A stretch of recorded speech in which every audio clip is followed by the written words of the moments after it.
Bienvenue dans ce nouveau Deep Dive. Aujourd'hui, on plonge dans les idées d'Alex Hormozy et son livre Sang et Moffers.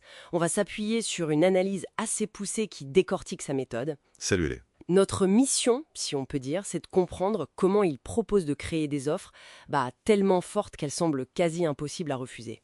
Hormozy, c'est cet entrepreneur qui a bâti sa fortune avant de se mettre à enseigner et il insiste beaucoup sur un point.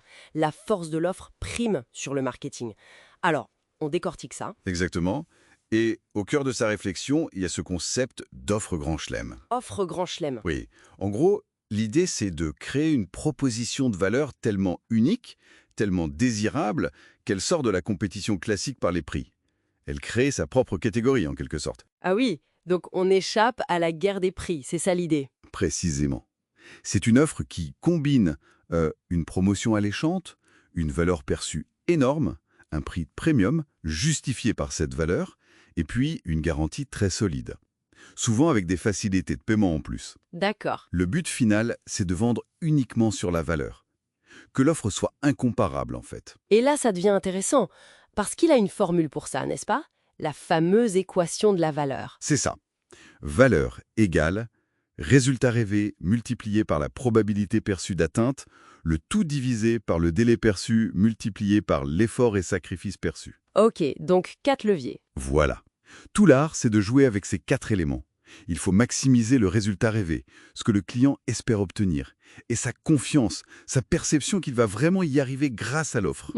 Et en même temps, il faut minimiser le temps qu'il pense devoir attendre et l'effort qu'il imagine devoir fournir. Et tout ça, c'est une question de perception. La perception. C'est fou comme ce mot revient. Ça change quand même pas mal la perspective sur comment on construit une offre, non? Carrément. Ça explique aussi pourquoi il défend la tarification premium. Ah oui. Oui, c'est un peu contre-intuitif, mais il soutient que des prix plus élevés peuvent augmenter l'engagement du client. Le client se dit « j'ai payé cher, je vais m'investir » D'accord. et du coup, il obtient de meilleurs résultats. Ce qui crée un cercle vertueux.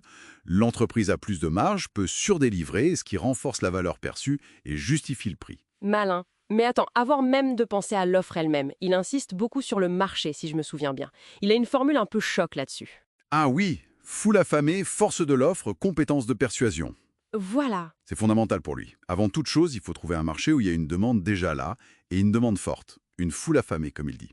Pas besoin de créer le besoin, juste de le capter avec la bonne solution. Et comment on la trouve, cette foule affamée? Il donne des indicateurs. Une douleur massive, un problème vraiment urgent, important pour les gens. Le pouvoir d'achat, il faut qu'ils puissent payer l'offre, même premium. La facilité à cibler, pouvoir les atteindre facilement. Et un marché en croissance, si possible. Pense au marché un peu éternel. La santé, la richesse, les relations, ça marche souvent bien. Et l'idée de se spécialiser, de nicher, c'est important aussi? Ah oui, c'est crucial. Se spécialiser, ça permet de devenir la solution pour un problème très précis. Et là, tu peux justifier des prix bien plus élevés, parce que ton offre est perçue comme du sur-mesure. La concurrence devient moins pertinente. Ok, logique. Donc, on a le marché, la niche. Comment on construit l'offre grand chelem? Concrètement, il donne des pistes? Oui, il donne des tactiques. Par exemple, utiliser la rareté et l'urgence, mais de manière éthique, pour pousser à la décision. D'accord. Empiler des bonus pertinents qui résolvent les problèmes suivants ou qui lèvent des freins. Et la valeur perçue de ces bonus peut même dépasser celle de l'offre principale. Ah ouais. Et surtout, les garanties. Des garanties très fortes pour inverser complètement le risque. C'est le client qui ne prend plus de risque, c'est l'entreprise.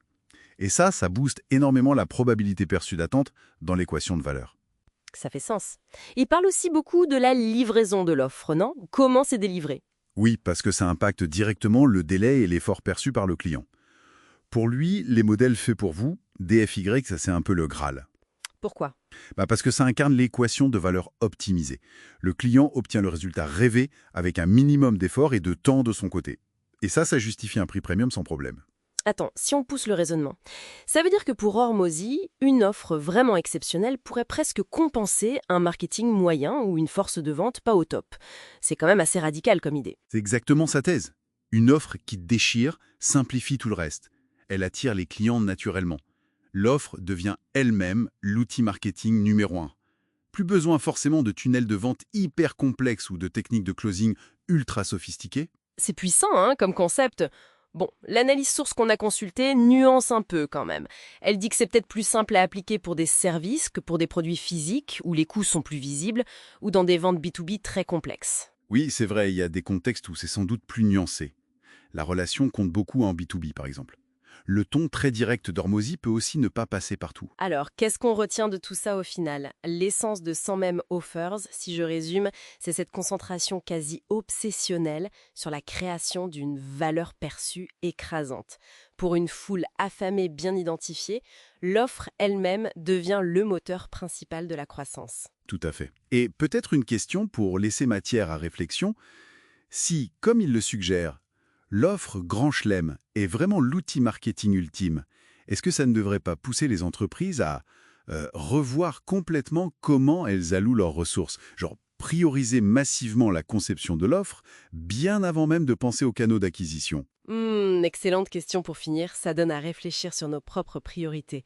Merci beaucoup pour cet échange. Avec plaisir.